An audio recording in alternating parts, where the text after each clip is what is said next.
اچھا، اب تعقیبات نماز کی اقسام کون سی ہیں تعقیبات نماز؟ اچھا دیکھیے، تعقیبات نماز کے سلسلے میں یقیناً اسلام نے کچھ ترجیحات تو دی ہیں،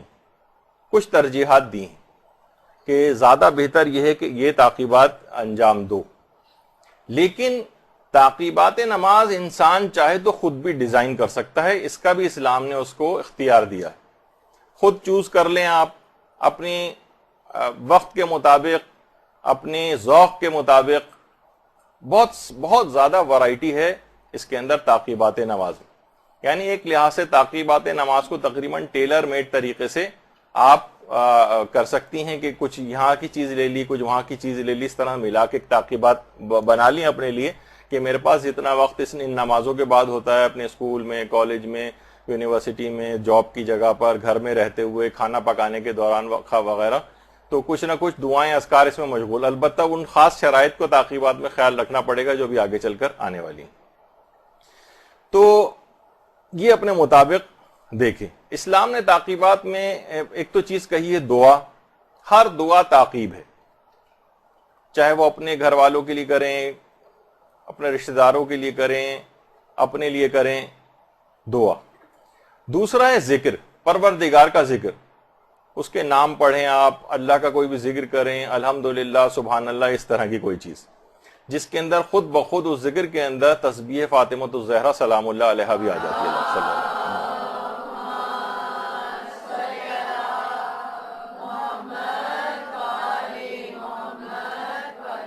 اسی طریقے سے کچھ مخصوص سورے ہیں اور قرآنی آیات ہیں جو کہ تلاوت کی جاتی ہیں، اور کچھ خاص قسم کے سورے تعقیبات نماز کے لحاظ سے امام زمانہ علیہ السلام نے آیت اللہ مرشی کو تعلیم فرمائی تھی۔ صلی اللہ علیہ وسلم۔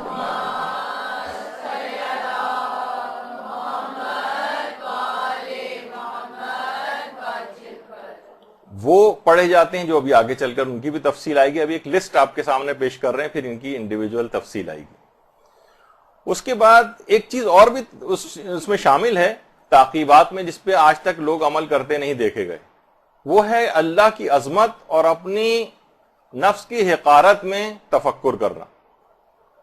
اللہ کتنا عظیم ہے، اس کے مقابلے میں ہماری حیثیت کیا ہے، تفکر کرنا،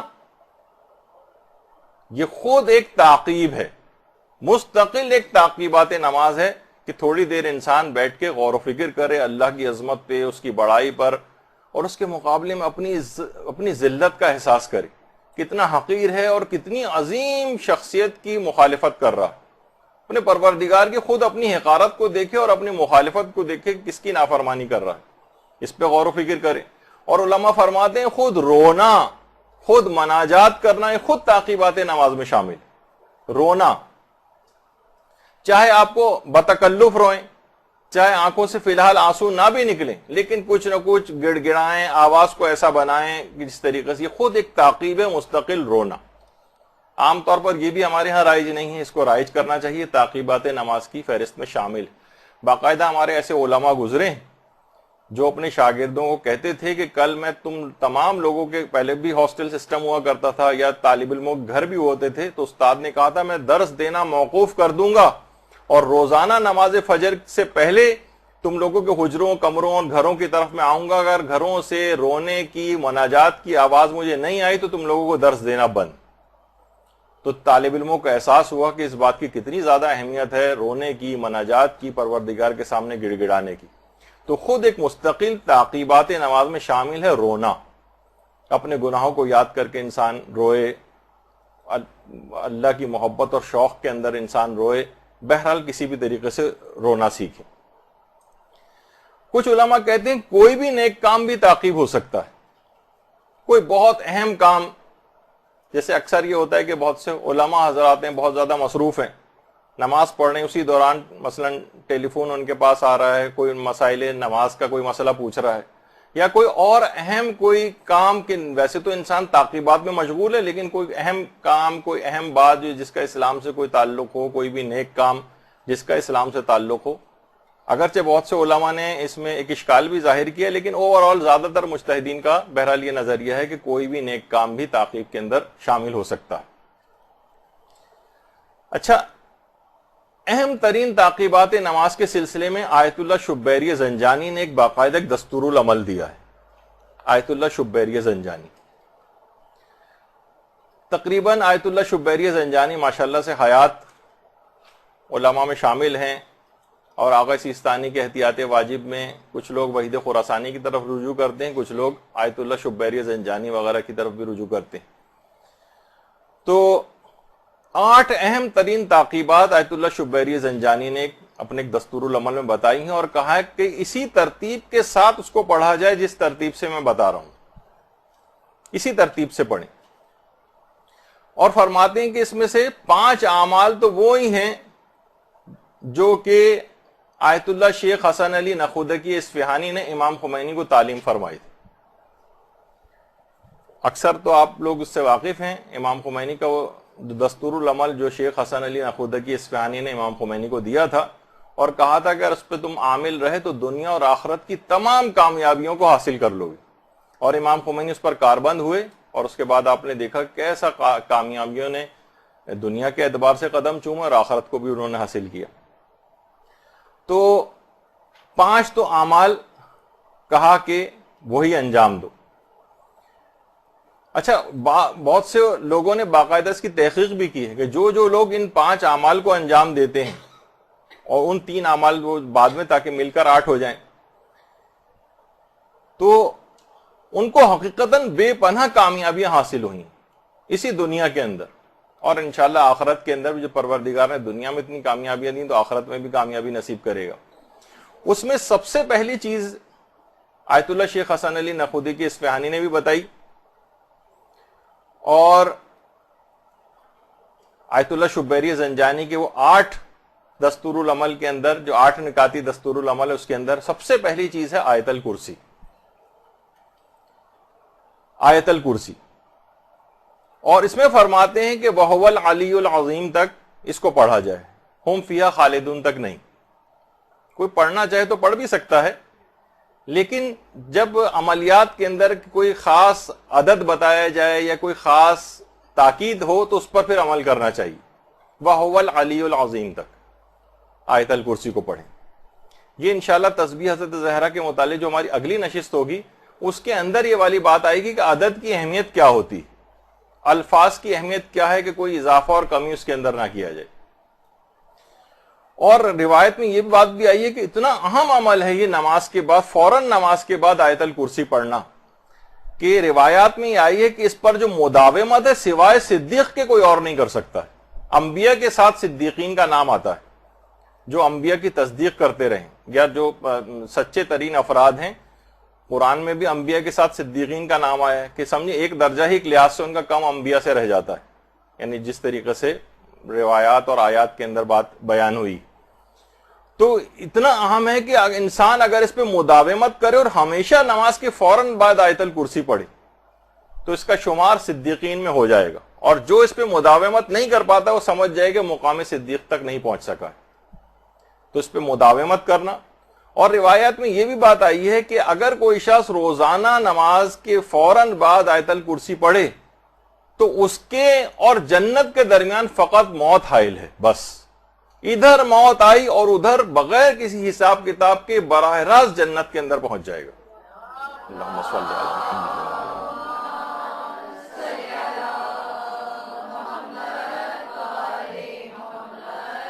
تو فوراً بعد فرماتے ہیں اسی ترتیب کے ساتھ اس کو کیا جائے. آیت اللہ شبیری زنجانی پہلے نمبر کے اوپر ہے آیت الکرسی. پھر دوسرے نمبر پہ فرماتے ہیں تسبیح حضرت زہرا سلام اللہ علیہ. اللہم صلی علی محمد وعلی محمد.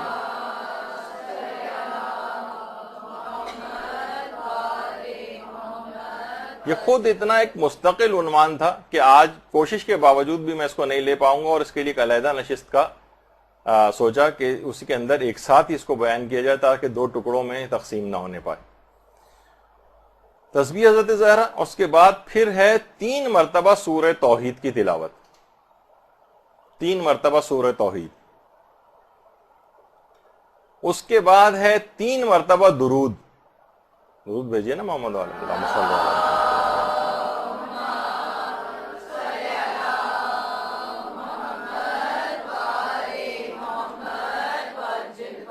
اور اس کے بعد 3 مرتبہ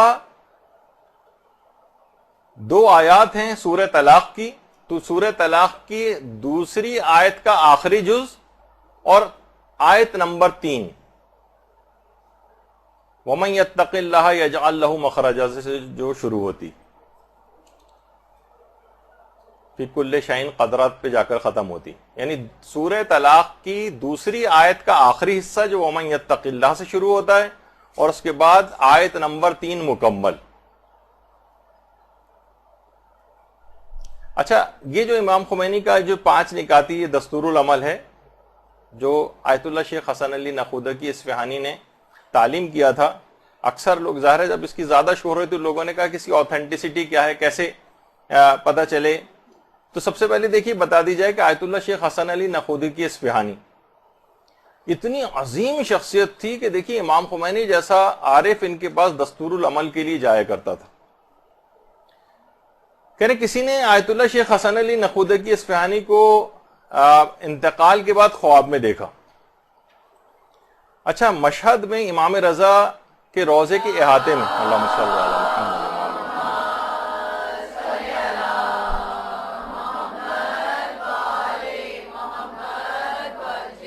ان کو ایک عالم نے خواب میں دیکھا اور ان سے ایک بات پوچھی۔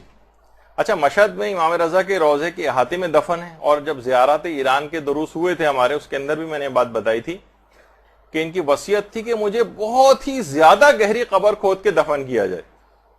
تو لوگ جو حیران ہوئے تھے کہ اتنی زیادہ 17-18 میٹر نیچے قبر کو کھدوانے کی کیا ضرورت ہے؟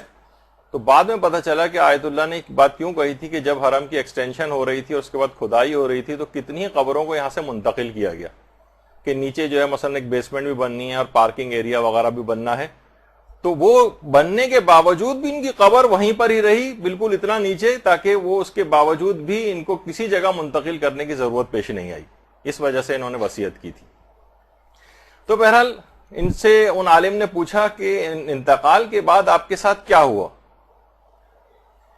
انہوں نے کہا کہ منکر و نکیر میرے پاس آئے اور سوال کرتے گئے کہ تمہارا رب کون ہے، تمہارا رسول کون ہے، دین کیا ہے، تمہارا امام کون ہے۔ جب یہاں ذکر آیا امام کا تو میں ایک ایک امام کو بیان کرتے ہوئے آگے گیا، اور جب امام حسین علیہ السلام کا ذکر آیا، اللہم صلی علی محمد،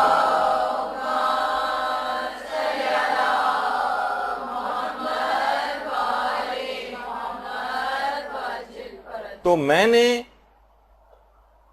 منکر و نکیر کے سامنے امام حسین علیہ السلام کے مصائب پڑھنا شروع کیے۔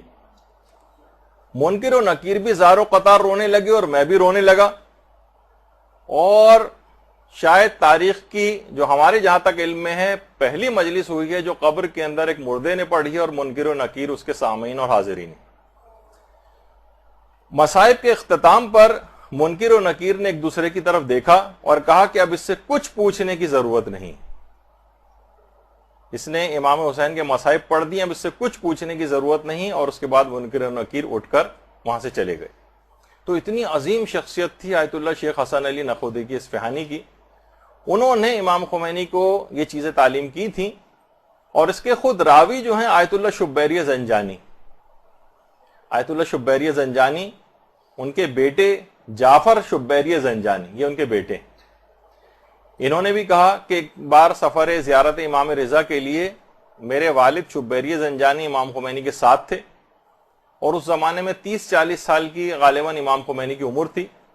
وہاں پر مشہد میں امام رضا کے روضے میں امام خمینی کی ملاقات آیت اللہ حسن علی نخودکی سے ہوئی تھی، تو امام خمینی تلاش میں رہتے تھے کہ میں کہاں سے کوئی دستور العمل پوچھوں۔ موقع پا کر حسن علی نخودکی کے پاس گئے اور ان سے درخواست کی مجھے کوئی دستور العمل بتائیے۔ تو شیخ حسن علی نے کہا یہاں پر نہیں، بلکہ تم شیخ حر عاملی کی قبر ہے جس جگہ پر، وہاں پہنچ جاؤ، میں وہیں پہنچتا ہوں۔ اور اس کے بعد وہاں پہنچنے کے بعد پھر آیت اللہ حسن علی نخودکی نے وہ یہ 5 اعمال بتائے تھے۔ دوسرے اس کے گواہوں میں آیت اللہ بہجت بھی ہیں، آیت اللہ بہجت یہ اس کے گواہ ہیں کہ ان کو یہ عمل تعلیم کیے گئے تھے۔ باقاعدہ زمزم عرفان کے نام سے جو کتاب آغا ری شاری نے لکھی ہے ان کے آیت اللہ بہجت کے حالات پر، اس کے اندر بھی اس بات کو لکھا ہے۔ اور خود امام خمینی کے اپنے بیٹے مصطفیٰ خمینی وہ بھی اس کے راوی ہیں، اور خود شیخ حسن علی نخودکی اصفہانی کے اپنے بیٹے حاجی شیخ علی مغدادی اصفہانی انہوں نے بھی بیان کیا ہے کہ واقعتاً اس دستور العمل کو آیت اللہ حسن علی نے امام خمینی سے بیان کیا. یہ حسن علی نخودکی اصفہانی کے بیٹے علی مغدادی. اچھا، یہ تو 5 چیزیں ہوئیں. اس کے بعد آیت اللہ شبیری زنجانی فرماتے ہیں کہ چھٹی چیز جو اسی ترتیب کے ساتھ آنی چاہیے وہ ہے اس کے بعد 30 مرتبہ تسبیحات اربعہ پڑھی جائے، 30 دفعہ. خاص طور پر سفر میں بھی اس کی بہت تاکید ہے. مسافر کے لیے حکم ہے کہ مسافر سفر میں 30 مرتبہ تعقیبات نماز میں تسبیحات اربعہ کو پڑھے. کچھ جگہوں پہ کچھ اور عدد بھی. امام خمینی نے بھی تحریر الوسیلہ میں کہا یا تو 100 دفعہ پڑھے، 100 دفعہ پڑھنا ممکن نہ ہو تو پھر 30 دفعہ پڑھے. اچھا، پھر آیت اللہ شبیری زنجانی فرماتے ہیں 7واں عمل یہ ہے کہ دعائے سلامتی امام زمانہ پڑھے. اللہم صلی علی محمد.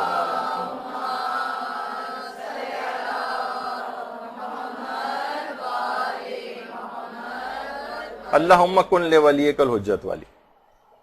مختصر سے سارے اعمال کیے جا سکتے ہیں. البتہ ایک عمل اس کے بعد نسبتاً لگتا ہے کہ مشکل ہے، اور ہم جیسے افراد جو کہ عادی نہیں ہیں ایسی تعقیبات کے، ان کے لیے مشکل اور لگتا ہے، لیکن بہرحال علماء کرتے ہیں.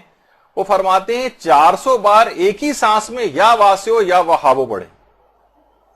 میں نے بھی کئی دفعہ ٹرائی کی لیکن نہیں پڑھ سکا اس کو. لیکن فرمایا کہ اگر کوئی یہ نہ کر سکے تو پھر ایک سانس میں 14 مرتبہ یا وہابو پڑھے. یا تو 400 بار ایک ہی سانس میں یا واسعو یا وہابو، یا پھر یہ نہ کر سکیں جو کہ تقریباً ہم سبھی کا بنے گا تقریباً ایسا، وہ کم سے کم 14 مرتبہ یا وہابو پڑھے.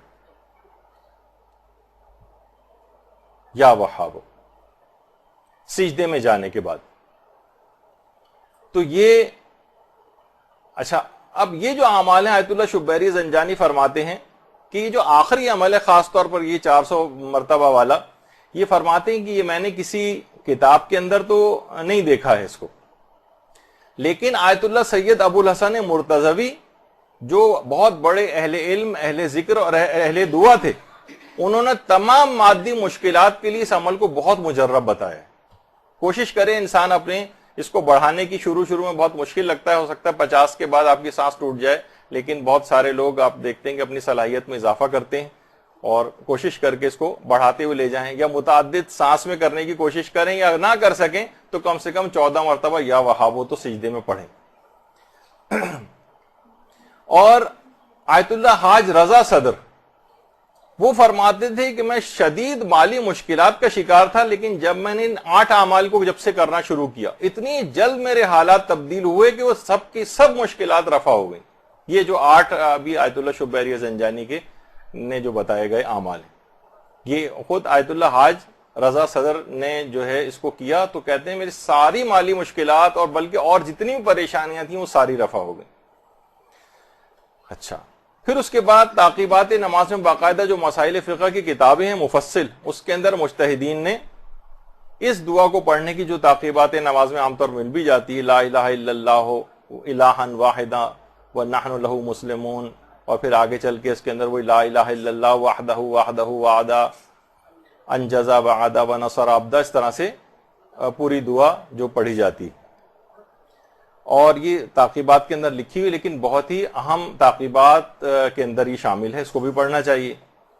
اس کے علاوہ دعائے اشارات کے متعلق آیت اللہ سیستانی نے اپنے استفتاء میں کہا ہے کہ یہ معتبر دعاؤں میں سے ہے دعائے اشارات، اور اس کو صبح شام بھی پڑھا جا سکتا ہے، لیکن اس کا بہترین وقت جمعے کے روز نماز عصر کے بعد ہے.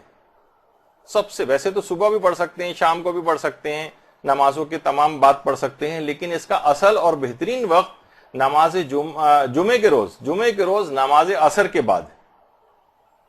اور اس کے بعد تعقیبات ہی کے اندر حضرت زہرا سلام اللہ علیہا پر درود، اللہم صلی علی محمد.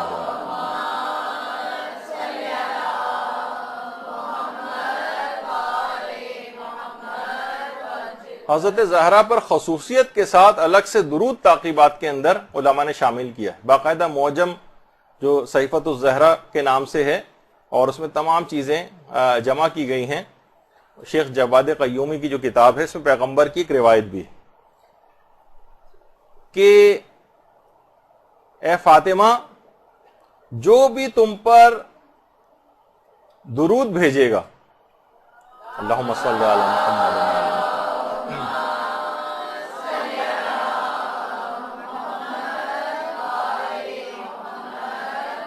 وہ جنت میں جس مقام پر بھی ہوگا مجھ سے ملحق کر دیا جائے گا. یعنی حضرت زہرا پر جو نماز کی تعقیبات میں علی الخصوص عام حالات میں بھی اور تعقیبات میں بھی جس جگہ بھی جنت میں، یعنی کم سے کم تر مقام بھی اس کو اگر جنت کا ملا تو اس کو پیغمبر فرماتے ہیں مجھ سے وہاں سے اس مقام سے اٹھا کر میرے درجے کے اندر ملحق کر دیا جائے گا. تو اس کو بھی اپنی مخصوص تعقیبات کے اندر جو ہے وہ رکھنا چاہیے. پھر ہے کہ آپ پر درود کس طرح پڑھا جائے، تو سب سے بہتر درود وہی ہے کہ اللہم صلی علی فاطمہ و ابیہا و بعلہا و بنیہا و سر المستودع فیہا بعدد ما احاط بہ علمک. تو یہ خصوصیت کے ساتھ اس طرح سے یہ درود پڑھا جائے، ایک دفعہ بھی پڑھا جائے تو کافی ہر نماز کے بعد. اچھا دیکھیے، اتنی زیادہ جو بھی آپ اذکار ہیں اور دعائیں ہیں کہ باقاعدہ العدۃ الدائی ابن فہد ہلی کی جو کتاب ہے اس میں 5ویں امام کی ہمارے ایک روایت ہے.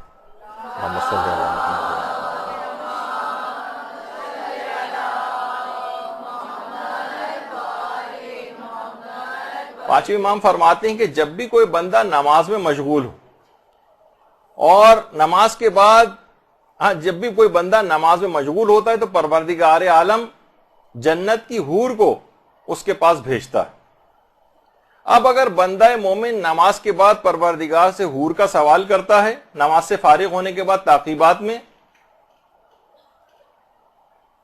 تو ٹھیک ہے، اور اگر تعقیبات میں اس کا سوال نہ کرے، اس کی درخواست نہ کرے، تو حوریں تعجب کے ساتھ اس کے پاس سے اٹھ کر واپس چلی جاتی ہیں. وَزَوِّجْنِي مِنَ الْحُورِ الْعِينِ، حور عین. اچھا، اب آیت اللہ صافیہ گل پائیگانی سے ایک سوال پوچھا گیا کہ عام طور پر یہ ہوتا ہے کہ جب لفظ حور کا تذکرہ اس کے اندر آتا ہے تو خواتین کی کیا ذمہ داری، وہ اس دعا کو پڑھیں یا نہ پڑھیں؟ تو آیت اللہ صافیہ گل پائیگانی نے جواب دیا کہ جی ہاں، حور العین کا قرین اور عدیل طلب کر سکتی، یعنی پروردگار نے صنف نازک کے لیے، خواتین کے لیے جو بھی ان کا شوہر رکھا ہے وہ حور العین کہتے وقت قصد کریں کہ وہ ان کو پروردگار آخرت میں عطا کرے. یعنی اس کا جو بھی نعم البدل پروردگار نے رکھا ہے، یعنی وہ ان تمام جن دعاؤں کے اندر اس کا تذکرہ آتا ہے وہ خواتین کے لیے بھی ہیں.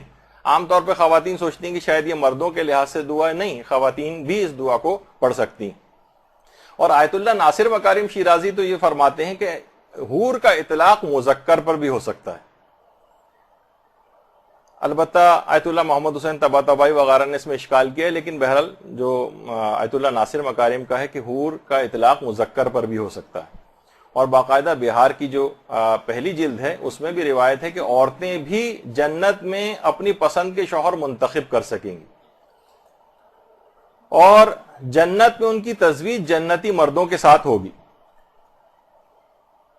اور اس دنیا میں اگر کوئی جو ان کا شوہر تھا وہ جنت کے اندر آ گیا تو وہاں اس سے اس کی تزویج کی جائے گی. عورتیں عام طور پہ کہتی ہیں پھر جنت میں جانے کا فائدہ کیا ہوگا اگر انہی کے ساتھ تزویج دوبارہ ہونی ہے. تو بہرحال اچھا، اب ایک سوال اس کے اندر یہ ہوتا ہے کہ اگر کسی عورت کے دنیا میں مثلا ایک شوہر کا انتقال ہو گیا، اس نے دوسری شادی کی، طلاق ہو گئی، پھر دوسری شادی کی، یا کئی شوہر اس طرح سے انتقال یا طلاق کے بعد ہوتے رہے، تو پھر جنت میں کس کی بیوی بنے گی؟ تو پھر کچھ روایات میں یہ ہے کہ جنت میں جو سب سے آخری شوہر اس کا دنیا میں تھا اس سے اس کی تزویج ہوگی. اور ایک اور روایت کے اندر پیغمبر نے کہا کہ ان تمام مردوں میں سے جس کا اخلاق سب سے زیادہ اچھا تھا اس سے اس کی تزویج کی جائے گی. ایک دفعہ ام سلمہ نے پیغمبر کی زوجہ نے یہی سوال کیا تھا تو پیغمبر نے ہی جواب دیا تھا کہ ام سلمہ جس کے پاس حسن خلق ہوگا اس سے اس کی تزویج ہوگی. اور اے ام سلمہ جان لو کہ حسن خلق اسی طرح سے دنیا اور آخرت میں خیر و نیکی کے ساتھ اپنے ساتھ خیر و نیکی لے کر آتا ہے. یعنی دنیا میں اگر حسن خلق ہے تو دنیا کے اندر بھی خیر و نیکی ملتی ہے اور آخرت میں بھی.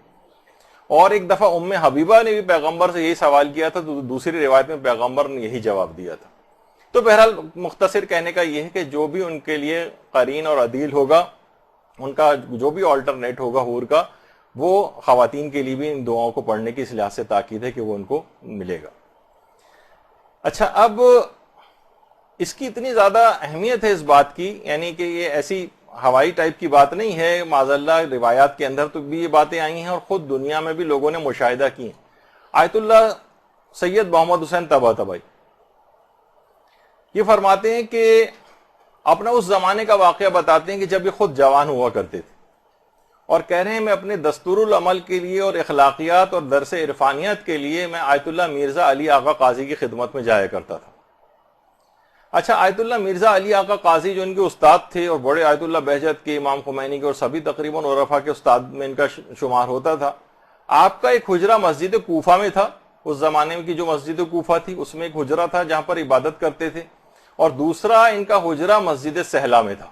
یہ سب پرانی ان کی تصویریں ہیں اس زمانے کی، کہ جس زمانے مسجد سہلا اس انداز کی ہوا کرتی تھی. مسجد کوفہ میں اور مسجد سہلا میں ان کے حجرے تھے، جہاں ان حجروں میں یہ بیتوتہ کیا کرتے تھے، شب داری رات کو عبادت کرنا.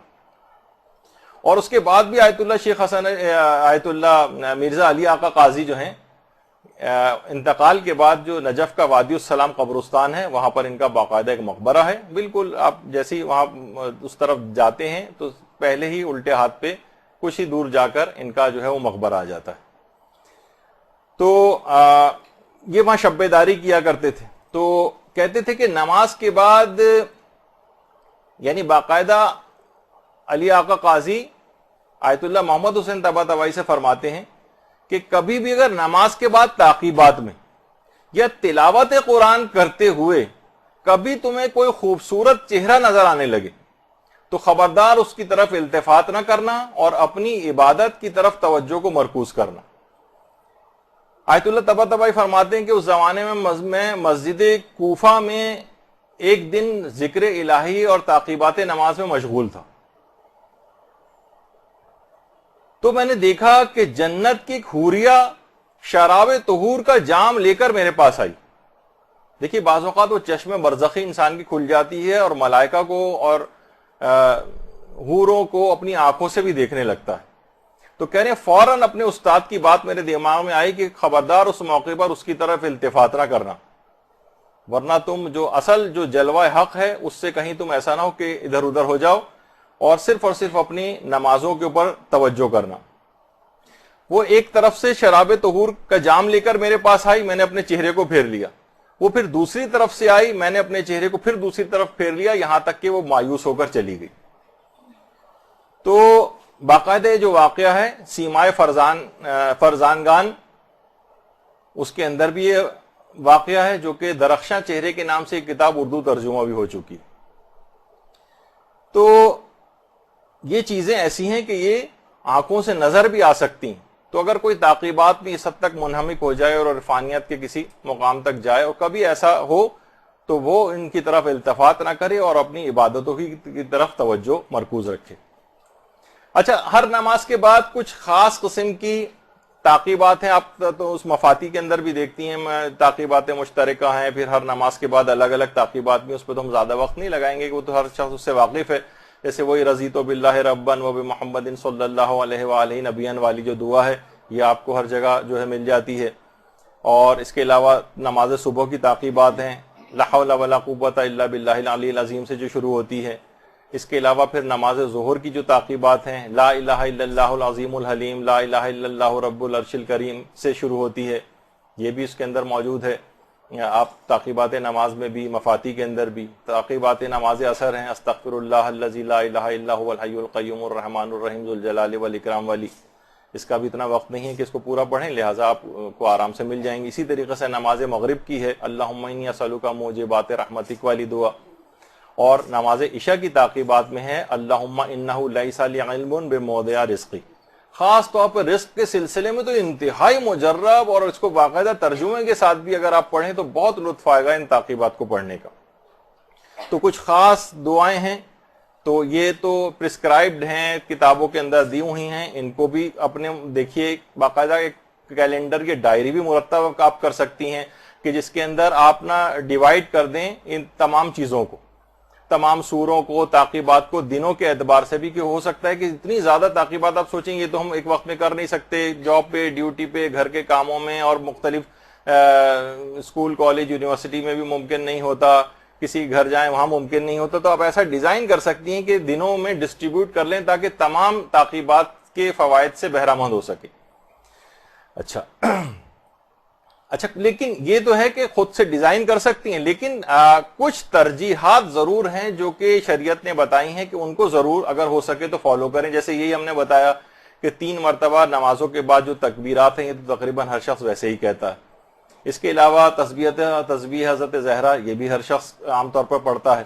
اور خود تعقیبات نماز کے اندر شامل ہے سجدہ شکر، جس پہ یہ انشاءاللہ یہ بھی تسبیح حضرت زہرا کے ساتھ ہی انشاءاللہ اگلی نشست میں ہم اس کو بیان کریں گے. سجدہ شکر، انبیاء کے سجدہ شکر کس طرح کے ہوتے تھے اور وہ کیا پڑھتے تھے، اس کی تفصیل انشاءاللہ اپنے مقام پر آئے گی.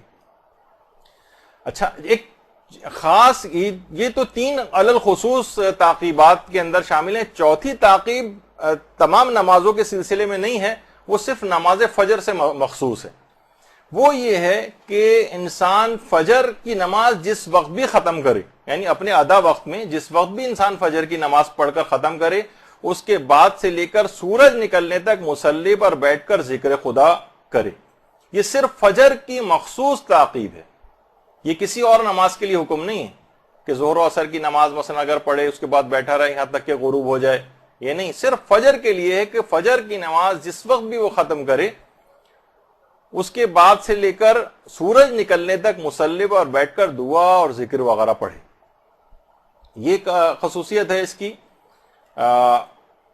اور باقاعدہ رزق کے واقعتاً تقسیم ہونے کا وقت ہے. وہ تمام افراد جو رزق کے سلسلے میں پریشان رہتے ہیں، وہ نوجوان جو جاب کے سلسلے میں پریشان رہتے ہیں، وہ اس اہم ترین رزق کے تقسیم ہونے کے وقت کو کھوتے ہیں. عام طور پر نوٹ یہ کیا گیا، اس موقع پر پڑھے سوتے رہنا، بس نماز فجر پڑھی اور ایک دم سے بستر پہ گر کر بغیر کوئی تعقیب پڑھے، بغیر کسی سورج نکلنے کا انتظار کی. انتہائی اہم، یعنی میں نے کہا نا کہ روایت میں کہ یہ واقعتاً یہ وقت جو ہے رزق کے تقسیم ہونے کا ہے.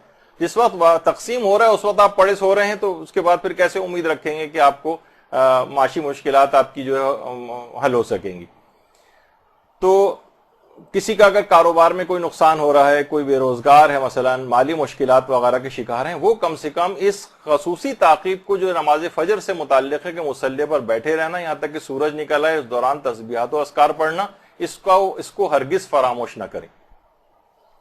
اچھا، پھر اس کے بعد تعقیبات میں ابھی بیان ہوا تھا اس سے پہلے تفکر کی بڑی اہمیت. خدا کی عظمت نگاہ میں رہے، اپنی حقارت اپنی نگاہ میں رہے، وہ کتنی عظیم ذات ہے. میری حقیر کے چیونٹی کے کاٹنے سے جو ہے بے چین ہو جاتا ہوں، ایک چوہے سے میں ڈر جاتا ہوں، اور میری نافرمانیاں دیکھے تو ایسی کہ میں اس پروردگار کا مقابلہ کرنے کے لیے چلا ہوں. تو انسان واقعتاً اپنے آپ کو تفکر کرے. ایک تو تفکر وہ ہوتا ہے جاہلانہ قسم کا، وہ جو روایت میں ملتا ہے کہ عابد تھا جو جاہل تھا، لیکن وہ تفکر یہ کر رہا تھا کہ جتنی گھاس نظر آ رہی کاش خدا ایک گدھے کو پیدا کر دیتا جو ساری گھاس کھا جاتا، اتنی گھاس کی ضرورت ہی نہیں تھی. تو یہ الٹے سیدھے قسم کا تفکر نہیں، اپنے دماغ کو کنسنٹریٹ کر کے اللہ کی عظمت کے متعلق غور و فکر کرے. اچھا، اب یہ جو تعقیبات نماز ہیں تو غور و فکر، یہ آیت اللہ عبد الکریم کشمیری ہیں جو نمازوں کے بعد تعقیبات میں اکثر اسی انداز سے غور و فکر کیا کرتے تھے، جو ان کی ایک تصویر بھی لی گئی. اچھا، اب ایک سوال یہ ہوتا ہے کہ تعقیبات کیا غیر عربی میں پڑھ سکتے ہیں؟ بہت سارے افراد یہ سوال پوچھتے ہیں کہ ہمیں عربی صحیح پڑھنی نہیں آتی، یا عرب وغیرہ صحیح اس کو پروناؤنس نہیں کر سکتے ہم. تو آیت اللہ صادق روحانی سے یہ سوال پوچھا گیا. انہوں نے فرمایا، اور تقریباً سبھی علماء کا یہی نظریہ ہے، وہ فرماتے ہیں کہ عربی جو یہ معصورہ جو دعائیں ہیں یہ تو افضل ہے کہ عربی میں پڑھی جائیں. یعنی جو باقاعدہ ائمہ نے، پیغمبر نے تعلیم کی ہیں، جو معصورہ ہیں، یعنی جو پیغمبر اور ائمہ سے تعلیم شدہ دعائیں ہیں، ان کے خاص کچھ اذکار جو ہیں انہوں نے بتائے ہیں، ان کو تو عربی ہی میں پڑھیں. اور جو غیر معصورہ ہیں ان دعاؤں کو عربی اور غیر عربی میں پڑھنے میں کوئی فرق نہیں. غیر معصورہ جو دعائیں ہیں ان میں آپ کو اختیار ہے، چاہے عربی میں پڑھیں چاہے غیر عربی میں پڑھیں، اردو، انگریزی، کسی میں بھی پڑھیں، آپ کو اس کا اختیار ہے. تو یہ دماغ میں اس لحاظ سے رہنا چاہیے کہ اس میں دیکھیں کہ آپ کے لیے کون سی یہ جو دعا ہے، اگر اس کے لیے کوئی روایت آئی ہے تو بہتر ہے کہ آپ اس کے مطابق عربی میں پڑھیں، اور کوئی روایت نہیں ہے ویسی کوئی دعا ہے تو عربی اردو سب میں چل جائے گی۔